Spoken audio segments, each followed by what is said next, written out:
Hi friends, నేను మీ గేదెల Pawan YouTuber Telugu vlogs. ముందుకు కొత్త వారు ఎవరైనా వస్తే ఛానల్ తప్పకుండా సబ్స్క్రైబ్ చేసుకుని బెల్ ఐకాన్ ఆన్ చేసుకోండి. మీరు ఇలా చేయడం వల్ల నేను ఏ వీడియో పెట్టినా మీకు నోటిఫికేషన్ కింద అందుతుంది. అప్పుడు గేదెలు సేల్స్ అవ్వకుండా మీరైతే గేదెలను అయితే కొనుక్కోవచ్చు. అలాగే ముందుగా వీడియోలోకి వెళ్తే ఇది ఒక డైరీ ఫామ్ అన్నమాట. తన పేరు వచ్చి శ్రీనివాస్ డైరీ ఫార్మ్. ఇతని దగ్గర ఎప్పుడూ కూడా 80,000 నుంచి 150,000 వరకు గేదెలు అయితే అవైలబుల్గా ఉంటాయట. ఇప్పుడు మీరు చూస్తున్న గేదెలు కూడా ఫస్ట్ లాక్టేషన్, అలాగే సెకండ్ లాక్టేషన్, థర్డ్ లాక్టేషన్, ఈ టైప్ ఆఫ్ గేదెలు అయితే వీళ్ళ దగ్గర ఉంటాయట.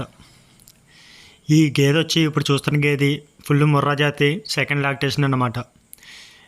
వీళ్ళ దగ్గర గేదెలన్నీ కూడా 4 లీటర్ల నుంచి 8 లీటర్ల వరకు పాలిచ్చే అయితే ఉన్నాయట. అంటే రోజుకి 18 లీటర్ల పాలు ఇచ్చే గేదెలు కూడా, అంత పెద్ద గేదెలు కూడా ఉన్నాయట. ప్రస్తుతం వీళ్ళ దగ్గర అవైలబుల్గా ఉన్న